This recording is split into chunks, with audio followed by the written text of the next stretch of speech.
오늘 그 이야기를 들려주실 분은 오랜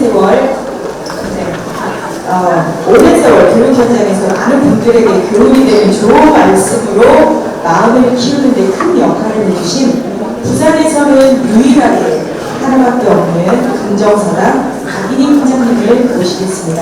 여러분 삶의 방향을 따뜻하게 비춰줄 말씀이 되리라 믿습니다. 큰 박수로 한번 모셔보겠습니다.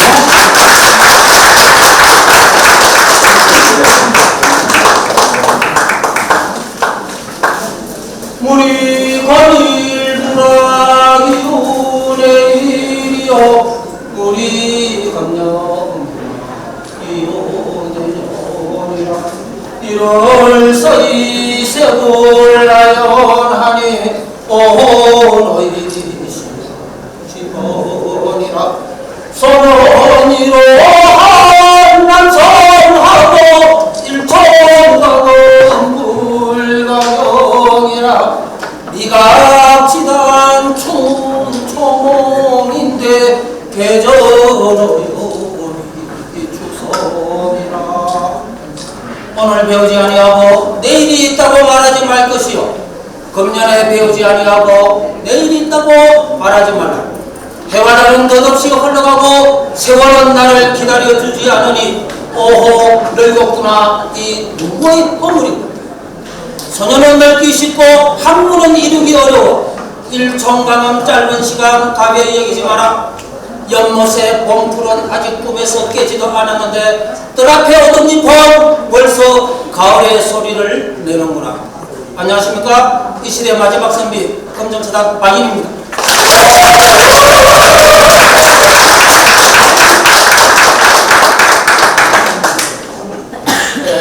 동서고금을 막론하고 성인들과 철학자들이 인생의 삶은 어떤 것이며 어떻게 살아야 인생을 잘 살 것인가를 추구해왔습니다. 그것을 해결하기 위해서 인도의 시달다 대자는 출가하여 고행 수행 끝에 부처가 되어 예수께서는 40년간 사막길을 걸으셨고 그 안에서 또한 십자가의 못을 박으면서 인생의 자신을 제시했습니다. 공자님께서는 13년 동안 8개국 주천하를 하셨고 소크라테스는 악법도 법이라면서 감옥에서 독배를 마셨습니다.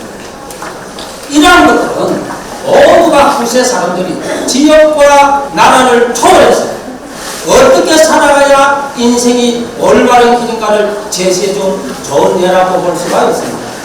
오늘 그 삶을 통해서 또 성인들의 삶을 통해서 간단하게 한번 같이 공유해보는 시간을 갖도록 하겠습니다. 먼저 맹자께서는요, 아침에 도를 깨달았으면 저녁에 죽어도 좋다라고 말씀하십니다.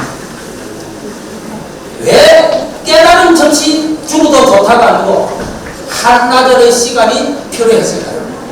그것은 나 혼자만의 깨달음으로 에고이즘에 그냥 가지고 가는 것이 아니고 후세 사람들에게 이 깨달음의 즐거움, 도를 알려주고 싶었고 그 다음에 같이 공유하고 싶었던 시간이 필요했던 것입니다.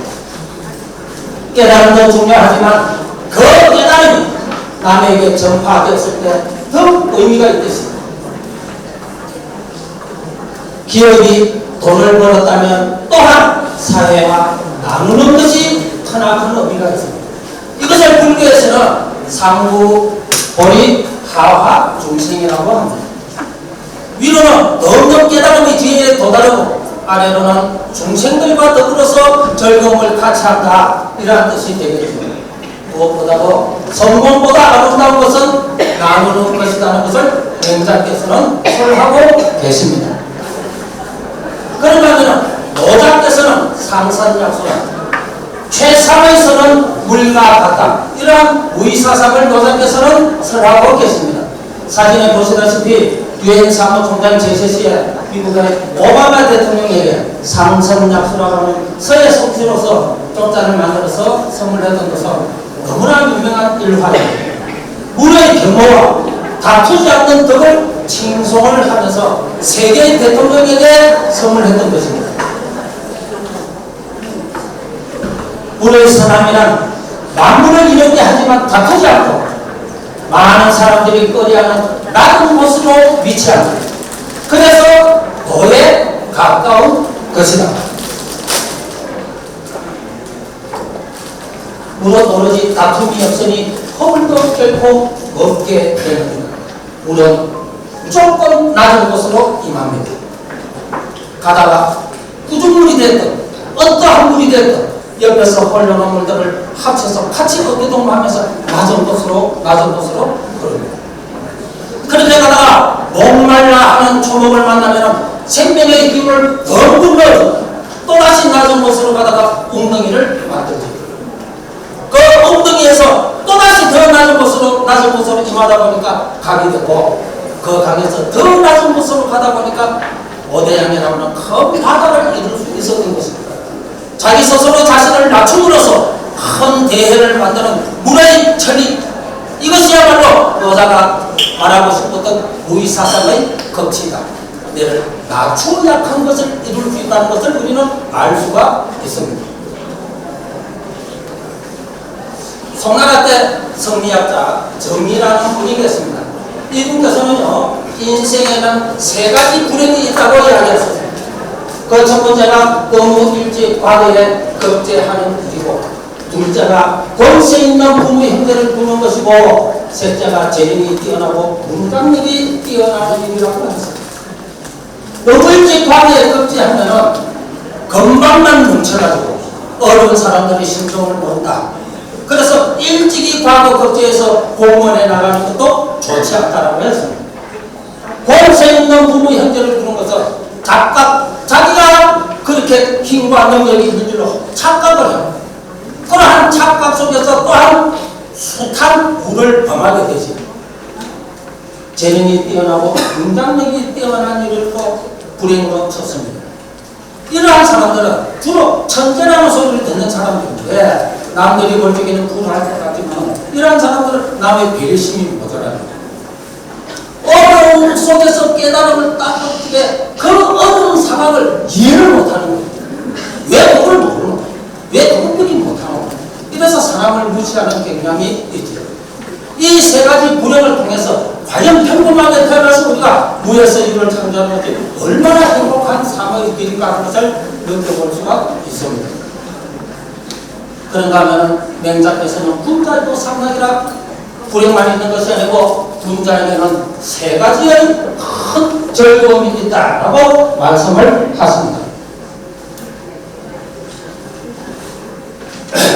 군자에는 세 가지 즐거움이 있으니 천하의 왕노릇은 거기에 들어가지 않는다.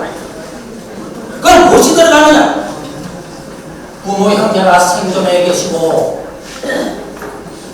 내가 부모 형제와 더불어서 건강하면서 무고한 것이 첫 번째 즐거움이요. 둘째, 하늘을 우러러 한치 부끄럽지 않고 사람에게 부끄럽지 않는 행동을 한 것이 두 번째 즐거움이라고 했습니다. 세 번째는 천하의 영재들을 얻어서 교육하는 것이 세 번째 즐거움이라고 했는데, 저는 천성이 게으르고 또한 못났고 재주가 없기 때문에 위에 두 개는 성공하지를 못했습니다. 그러나 늙음하게 어떻게 복이 있어서 마지막 세 번째 천하의 영재를 얻어서 이 나이에 지금 영재들을 길러내고 있으니 적어도 인생의 3분의 1은 나는 성공한 인생이라고 여러분에게 말씀드리고 싶습니다.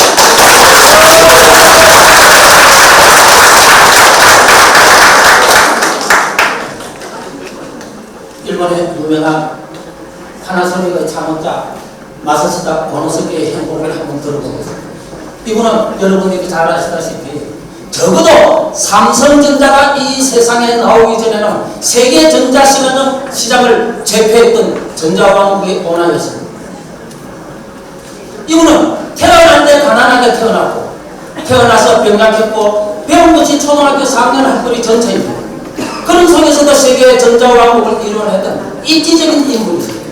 이분이 와세다 대학교 졸업식 초대돼가지고 강연했던 것이 너무나 인상적이고 기록에 남아있습니다. 한번 보겠습니다. 나는 가난한 집에 태어난 덕분에 어릴 때부터 힘든 일을 하며 세상살이에 필요한 경험을 쌓았다. 나는 허약한 아이였던 덕분에 운동을 시작해서 건강해질 수 있었다. 나는 학교를 제대로 마칠 수 없었던 덕분에 만나는 모든 사람이 나의 선생이어서 모르면 묻고 배우면서 결핍을 이겨내었다. 세계 전자왕국을 일으켰던 마사시가 번호스럽게 행복론입니다.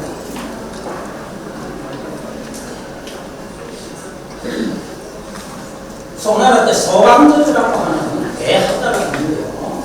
이분이 한밤중에 고향맘에 을딱 청량이라는 시가 있어서 소개해드리고자 합니다. 달은 하늘 깊은 곳에서 새벽을 달리는데 어디선가 바람은 불어와 물미를 스쳐다. 사소하지만 일반적이고 의미 있는 것들 아무리 헤아려봐도 이해할 수 있는 사람 덕분에 한밤중에 만물은 잠들어 있습니다. 이 대철학자는 홀로 깨어서 시원한 바람을 맞으면서 대자연과 혼연일체가 되어서 자신만의 즐거움을, 자신만의 행복을 원하고 있습니다. 어느 누구에도 간섭받지 않고 대자연과 혼연되어 있는 대학자의 그 청량한 그 느낀 그 생명, 그것을 저희는 못 받고자 합니다. 어느 누구에도 간섭받지 않고 나만의 시간, 자연과 혼연을 지킨 대학자의 모습에서 또한 행복을 볼 수가 있습니다. 마지막으로 잘 아시는 김수환 주님입니다. 이분께서 행복론은 이렇게 말씀을 했습니다. 당신이 이 세상에 태어났을 때 당신만 울고 당신 주위의 모든 사람은 미소를 지었습니다. 당신이 이 세상을 떠날 때에는 당신 혼자 미소 짓고 당신 주위의 모든 사람이 울도록 그런 인생을 사셨습니다. 과연 대성자다운 가르침이고 대성자다운 삶의 목표입니다. 한낱 미문인 벌레들도 이 세상을 볼 적에는 나름대로의 사명감을 가지고 이 세상을 봅니다. 하물며 만물의 영장이라는 우리에게 있었겠습니다. 내가 살아가는 무의미한 생활이 아니고 삶의 목표와 지표를 확실하게 세워서 내 자신을 통찰하고 각성하는 것.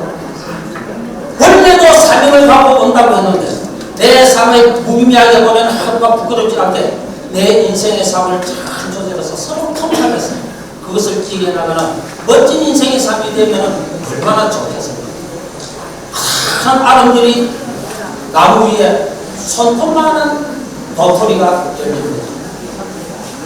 땅바닥에는 엄청 큰 덩치의 호박이 땅에 엎드려 있습니다. 나름대로의 사명감이 있기 때문에 어느 농부가 여름에 반일을 하다가 큰 도토리 나무 밑에서 잠깐 쉬었다고 합니다. 불어오는 바람에 잠을 참으면 느끼기를 조물주가 이 세상을 만드는 것은 잘못되었다.